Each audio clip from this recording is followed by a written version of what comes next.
भारत और रूस के बीच रक्षा सहयोग एक नया इतिहास रच रहा है। भारत पहले ही रूस से S-400 ट्राइमेफ एयर डिफेंस सिस्टम की 3 स्क्वाड्रन प्राप्त कर चुका है और अब खबर है कि दोनों देश न केवल अंतरिक्ष S-400 यूनिट्स की खरीद पर बातचीत कर रहे हैं, बल्कि अत्याधुनिक S-500 प्रोमेथियस सिस्टम के लिए प्रोडक्शन और टेक्नोलॉजी ट्रांसफर की दिशा में भी बढ़ रहे हैं। यह डील भारत की रक्षा क्षमताओं को नई ऊंचाइयों तक ले जाएगी और क्षेत्रीय सुरक्षा में भारत की स्थिति को और मजबूत करेगी। बात करते हैं S-400 का महत्व की। S-400 एक long range surface air to missile system है जो 400 किलोमीटर तक की दूरी पर हवाई खतरों जैसे फाइटर जेट्स, ड्रोन और बैलिस्टिक मिसाइलों को नष्ट कर सकता है। भारत ने 2018 में रूस के साथ $5.43 बिलियन की डील साइन की थी और अब तक 3 स्क्वाड्रन तैनात हो चुके हैं। खासकर उत्तरी और पश्चिमी सीमाओं पर यह सिस्टम भारत को पाकिस्तान और चीन जैसे पड़ोसियों के हवाई खतरों से निपटाने में सक्षम है। दोस्तों, S-500 की खासियत। S-500 प्रोमेथियस एक अगली पीढ़ी का सिस्टम है जो हाइपरसोनिक मिसाइलों, सैटेलाइट्स और स्टील्थ विमानों को भी निशाना बना सकता है। इसकी रेंज 600 किलोमीटर तक है और यह अंतरिक्ष में लो ऑर्बिट सैटेलाइट्स को भी नष्ट करने में सक्षम है। भारत और रूस के बीच सह उत्पादन की बातचीत का मतलब है कि न केवल इस सिस्टम को खरीदेगा बल्कि इसे स्वदेशी रूप से निर्मित करने की तकनीक भी हासिल करेगा। यह भारत के मेक इन इंडिया और आत्मनिर्भर भारत अभियानों के लिए एक बड़ा कदम होगा। दोस्तों, ये डील भारत और रूस संबंधों को और मजबूत करेगी, खासकर ऐसे समय में जब पश्चिमी देश रूस पर प्रतिबंध लगा रहे हैं और भारत की रणनीति न केवल रक्षा क्षेत्र में आत्मनिर्भरता को बढ़ावा देगी बल्कि वैश्विक मंच पर भारत की स्वतंत्र विदेशी नीति को भी रेखांकित करेगी। इससे भारत को क्वाड और ब्रिक्स जैसे मंचों पर अपनी स्थिति को और मजबूत करने में मदद मिलेगी। हालांकि इस डील के साथ कुछ चुनौतियां भी हैं। अमेरिका ने पहले S-400 डील के लिए भारत को countering America advisories thought section act के तहत संभावित प्रतिबंधों की चेतावनी दी थी। हालांकि भारत ने अपनी रणनीतिक ऑटोनॉमी का हवाला देते हुए इस दवा को खारिज कर दिया।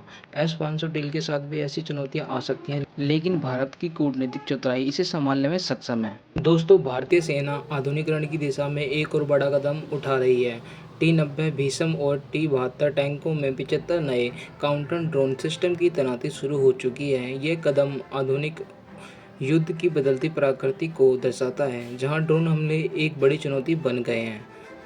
काउंटर ड्रोन सिस्टम का महत्व। ड्रोन युद्ध में एक गेम चेंजर बन चुके हैं, जैसे कि यूक्रेन, रूस और अजरबैजान, आर्मेनिया जैसे संघर्षों में देखा गया है।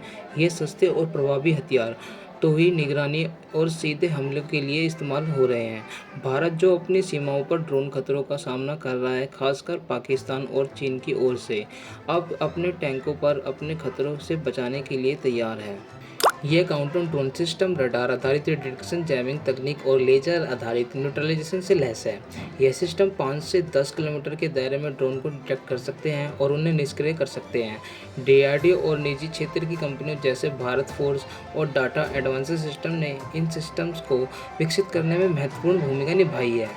यह तकनीक भारतीय सेना को युद्ध के मैदान में एक नई ताकत देगी, खासकर लद्दाख और अरुणाचल प्रदेश जैसे क्षेत्रों में जहां चीन ने ड्रोन तैनाती बढ़ाई है।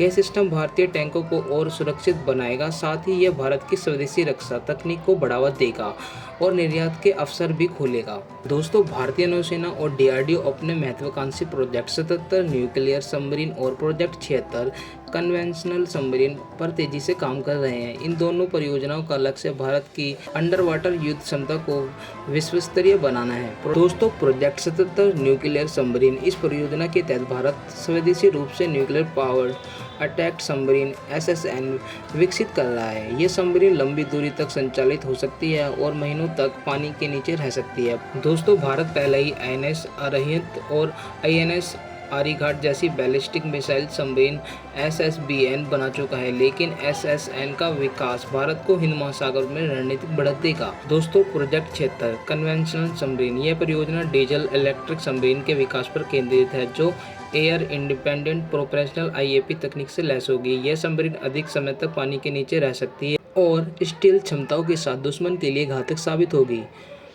प्रगति और समय सीमा। दोनों परियोजनाएं डिजाइन चरण में हैं और अगले 3 वर्षों में निर्माण शुरू होने की उम्मीद है।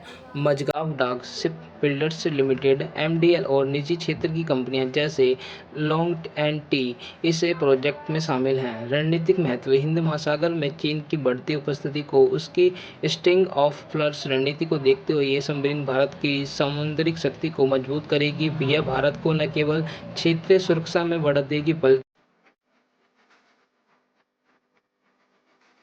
वैश्विक मंच पर एक स्ट्रैटेजिक हिट रेट के रूप में स्थापित करेंगे। दोस्तों, सबसे बड़ी खबर ये भी आ रही है कि हिंदुस्तान एरोनॉटिक्स लिमिटेड एचएएल इस महीने भारतीय वायुसेना को 2 तेजस MK-1A फाइटर जेट्स की पहली डिलीवरी करने जा रहा है। यह स्वदेशी लड़ाकू विमान भारत के आत्मनिर्भर रक्षा अभियान का प्रतीक है। दोस्तों, ये जेट उन्नत रडार, इलेक्ट्रॉनिक वारफेयर सूट और मल्टी रोल क्षमताओं से लैस है। यह हवा से हवा और हवा से जमीन दोनों तरह के मिशनों में सक्षम है। इसके अलावा यह मेंटेनेंस में आसानी और लागत प्रभावी होने के कारण भारतीय वायुसेना के लिए गेम चेंजर है। एचएएल ने 83 जेट्स के लिए 48,000 करोड़ रुपए की डील साइन की है। अगले कुछ वर्षों में 180 जेट्स की आपूर्ति की योजना है। यह डिलीवरी भारत की पुरानी मिग-21 स्क्वाड्रनों के बदलों में महत्वपूर्ण होगी। तेजस MK-1A न केवल भारतीय वायुसेना की ताकत बढ़ाएगा बल्कि इसे मलेशिया, अर्जेंटीना और मिस्र जैसे देशों को निर्यात करने की संभावना भी है। यह भारत को वैश्विक रक्षा बाजार में एक प्रमुख खिलाड़ी बनाएगा। भारत, अमेरिका, जापान, ऑस्ट्रेलिया और ब्रिक्स, ब्राजील, रूस, भारत, चीन, दक्षिण अफ्रीका में भारत की भूमिका लगातार मजबूत हो रही है। क्वाड। हाल ही में क्वाड देशों ने एक नई मल्टी डोमेन डिफेंस एक्सरसाइज की घोषणा की है जिसमें साइबर, समुद्री और अंतरिक्ष डोमेन शामिल होंगे। यह हिंद प्रशांत क्षेत्र में चीन और आक्रामकता का मुकाबला करने के लिए एक महत्वपूर्ण कदम है। ब्रिक्स। दक्षिण अफ्रीका के समर्थन से भारत ने ब्रिक्स में अपनी कूटनीतिक स्थिति को और मजबूत किया। हाल की ब्रिक्स बैठक में भारत ने डिजिटल अर्थव्यवस्था और हरित ऊर्जा पर जोर दिया जिसे सभी देशों ने सराहा। दोस्तों, बात करते हैं अगली खबर की। भारतीय अंतरिक्ष अनुसंधान संगठन इसरो एक बार फिर इतिहास रचने जा रहा है। अगले कुछ महीनों में इसरो अमेरिका के 6500 किलोग्राम वजनीय सैटेलाइट को अपने लॉन्च व्हीकल में अंतरिक्ष में भेजेगा। यह पहली बार होगा जब इसरो इतने भारी सैटेलाइट को लॉन्च करेगा जो भारत की आंतरिक प्रौद्योगिकी की ताकत को दर्शाता है।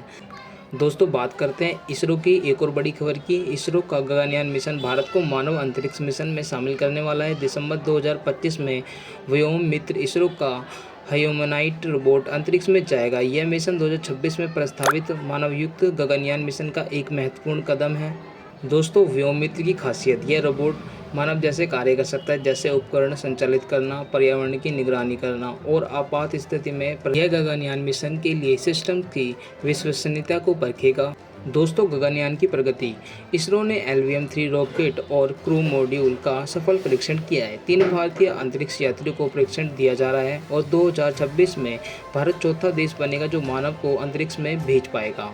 इसरो ने 2047 तक हाइपरसोनिक स्पेशल प्लेन और 2035 तक भारत को स्वदेशी अंतरिक्ष स्टेशन के लिए विकास की घोषणा की है। तो दोस्तों, आपको ये जानकारियाँ कैसी लगी? ऐसी और भी वीडियो के लिए हमारे चैनल को सब्सक्राइब करना ना भूलें और वीडियो को लाइक और शेयर करना ना भूलें।